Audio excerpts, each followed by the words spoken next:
I never believed that a house could be alive until I stepped into the Blackwood residence.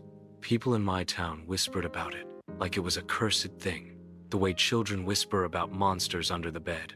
The story went that nobody who stayed a full night there ever came out the same. Some vanished altogether, others left broken, their minds never quite fitting back together again. I thought those were just campfire tales meant to scare teenagers. I wish I had been right. The house wasn't abandoned, not exactly. It stood there at the edge of town like it was waiting. Every window was unbroken, every shutter intact, but there was something about it that made your chest tighten when you looked at it too long. The place gave the impression that it was holding its breath, listening. When I first walked up the cracked stone path, I swear I heard the faint creak of floorboards even though nobody had lived there in decades. I wasn't supposed to be there. I wasn't the kind of thrill seeker who broke into haunted houses for fun. The truth is, I was looking for something, or maybe someone. My uncle disappeared 3 years ago. The last place he was seen was inside the Blackwood house. The police dismissed it as a runaway case, but I knew him better than that. He didn't run from things. If anything, he was drawn to them, like a moth circling too close to a flame. That night, I carried only a flashlight and his old notebook, the one I found hidden under a loose floorboard in his room. Inside were frantic scribbles about the Blackwood house. He wrote about doors that moved when you weren't looking, walls that seemed to shift in shape, and voices that came not from inside the house, but from behind it, like the building itself was just a mask covering something larger and hungrier beneath. The moment I crossed the threshold, the air grew heavier, pressing against me as if the house didn't want me there. My flashlight flickered, though the batteries were brand new. Dust hung in the air like ash, but it didn't smell like dust. It smelled faintly metallic, like blood dried long ago. I tried to steady my breathing as I looked around. The wallpaper peeled in long strips, curling like old skin, and the floor groaned under my weight. Every picture frame on the walls was turned backward, as if the house itself didn't want me to see the faces that once lived there. I took a step deeper and heard it the first whisper. It wasn't words, not exactly. More like the faint rush of breath against my ear. I spun around, but the hallway behind me was empty. Still, my skin prickled, my instincts screaming that I wasn't alone. I told myself I had come here for answers, that my uncle might have left something behind, some clue, and that fear was just part of the deal. But when I pushed open the door to what must have been the living room, my resolve faltered. The walls there were covered in writing. Not painted, not carved, written in charcoal, maybe even soot. And every line repeated the same phrase over and over again. It knows you are here. The words were layered, scrawled over each other as though dozens of hands had written them in frantic terror. I felt my chest tighten and forced myself to back away. But that was when I heard footsteps upstairs. Slow, heavy, pacing back and forth directly above me. I called out, "Uncle James?" Even though part of me already knew it wasn't him. The footsteps stopped. Then, one by one, I heard the creak of steps coming down the staircase at the end of the hall. I pointed my flashlight at the stairs, bracing myself. But when the light hit the first step, the sound stopped. There was nothing there. The beam shook in my trembling hand, scanning the staircase, but it was empty. And then, the last step creaked, as if someone unseen had finished the descent. The air turned icy cold. My breath fogged in front of me. I couldn't move. The whisper came again, clearer this time. A man's voice, low, almost pleading, "Leave before it learns your name." The notebook in my pocket seemed to burn against my side. My uncle had written almost those exact words in his last entry. And just as I turned toward the door, ready to run, every exit in the room slammed shut at once. The doors slammed so violently that the house seemed to shudder. Dust rained from the ceiling. My flashlight flickered again, throwing jagged shadows across the room. And for a split second, I swore I saw the outline of a tall figure standing by the fireplace. When I blinked, it was gone, but the lingering sense of presence clung to me like static in the air. I swallowed hard, forcing myself to stay calm. I told myself this was just a trick of the mind, nerves playing games with me. But the sound of the lock turning itself behind the front door shattered that fragile lie.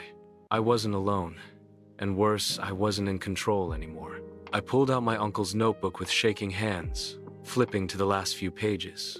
His handwriting had grown messy, almost illegible, as though he'd written while trembling. One line stood out in bold, pressed so hard the paper had torn. "The house does not trap you. It studies you." I read the words again and again, trying to make sense of them. What did it mean to be studied? My skin prickled as though unseen eyes were crawling across me, cataloging every breath, every heartbeat. The footsteps began again, not upstairs this time, but circling the walls. The sound wasn't right, it didn't echo as footsteps should. Instead, it was muffled, like someone was pacing inside the walls themselves. I pressed my ear to the cracked wallpaper and nearly screamed when I heard breathing from the other side. Not the soft exhale of lungs, but something larger, wetter, as if the walls themselves were inhaling. My flashlight caught a doorway to the left, half-rotted but still hanging on its hinges. I moved toward it, my every instinct screaming to get out, but knowing I couldn't, not yet. If my uncle had vanished here, then I had to know what had happened. The room beyond was a dining room. Long table, still set with plates, though everything was covered in dust, so thick it looked like snow. Chairs were overturned as if whoever had sat there had fled in panic. I stepped closer, shining my light across the table, and froze. Every plate was smeared with what looked like ash, and in the center of each was a single word, etched deep into the porcelain itself. I bent down, squinting. The word was my name. Not my uncle's, not anyone else's. Mine. I staggered back, my stomach lurching. This wasn't just a haunted house. It wasn't repeating history. It was rewriting it, shaping itself around me. The notebook pages rattled in my trembling hands. Though the air was completely still, I remembered the line, "It studies you." And now, I understood. The house wasn't haunted by ghosts. The house was the ghost. My flashlight beam drifted to the far end of the room, where a door stood half open, revealing a narrow corridor beyond. Against every ounce of reason, I felt pulled toward it. My legs carried me forward, even as my mind screamed to stop. The corridor was impossibly long, stretching farther than the outside of the house could ever allow.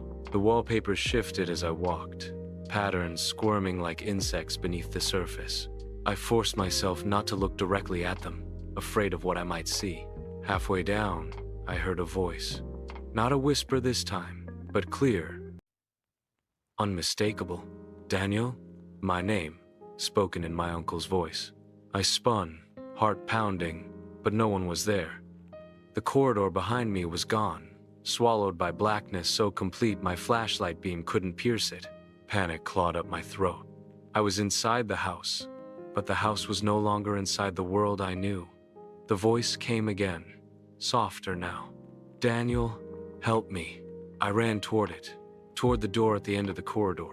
My lungs burned, my flashlight bobbing wildly. When I reached the door, I shoved it open and nearly collapsed. It was my uncle.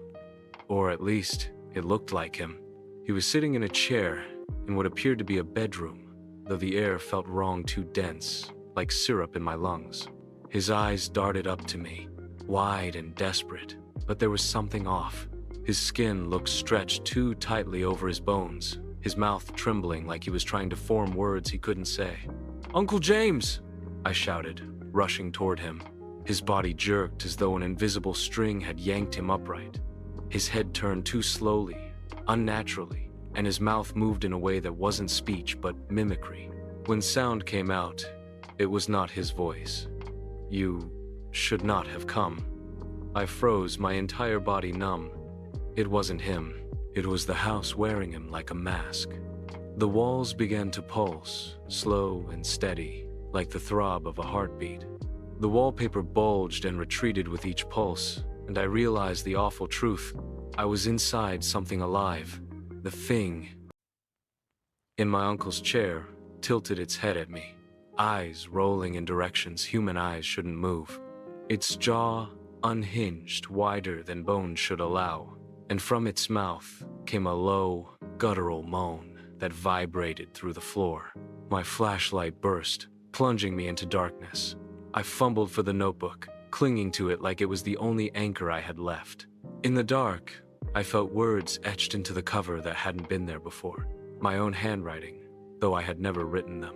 You cannot leave until you give it what it wants. My breath hitched.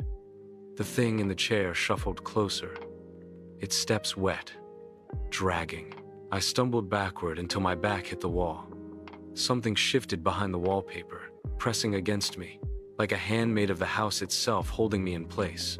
I screamed, thrashing, and the thing stopped inches from my face. Its mouth twisted into a grotesque smile. Then, in a voice half mine and half my uncle's, it whispered, "It already knows your name." The darkness clung to me like tar, thick and suffocating. I could no longer tell where the walls ended and where my own body began. It was as if the house had swallowed me whole, bones and soul alike. My uncle's shape, or whatever it truly was, loomed inches from me, its breath cold and rancid against my face. The words it had spoken, "It already knows your name," echoed in my skull with a weight that felt final, like a verdict. I tried to move, but the wall's grip tightened. My shoulder bones ached under the invisible pressure, and I thought I heard the faint sound of cracking. The notebook slipped from my hand, falling into the dark. I clawed for it, but the floor seemed to ripple and draw it away from me, consuming it into its endless, living flesh. "Let me go!" I shouted, my voice shaking, but the house only pulsed harder, as if amused by my desperation. The figure wearing my uncle's face leaned closer, its eyes hollow now, sockets stretching deep into blackness. Its lips moved again, slowly, deliberately, and when the voice came, it was no longer a whisper, it was a chorus. Hundreds of voices, men and women, children and elderly, all overlapping, all speaking the same words. "You are ours." Something broke inside me. I screamed, not just from terror, but from a primal, desperate refusal. I dug my nails into the wallpaper, ripping at it until strips tore free. Beneath the layer of faded flowers was not wood or plaster, but flesh, pink, raw, and wet, pulsing with veins. Blood oozed as my nails scraped it, and the house groaned, the sound vibrating through my skull. The grip loosened for a fraction of a second. Enough. I tore myself free and stumbled forward, shoving past the figure. My hands fumbled in the dark, searching for any opening, any door. The walls seemed to shift with every step, laughing at me, rearranging themselves to keep me inside. But then I saw it. A faint glow ahead, dim but real. Hope surged in me, like fire in dry wood. I sprinted toward it, every nerve in my body screaming. The floor shifting beneath my feet as if it wanted to trip me, consume me.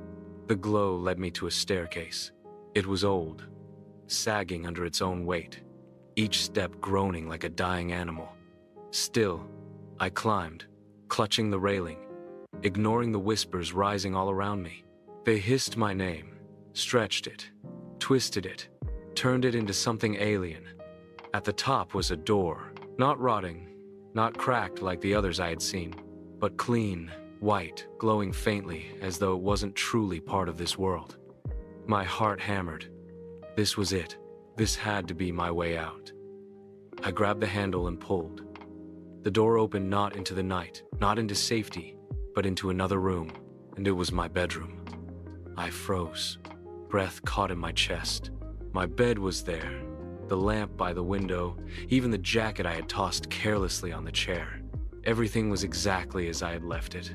For a second, I almost believed I had imagined it all.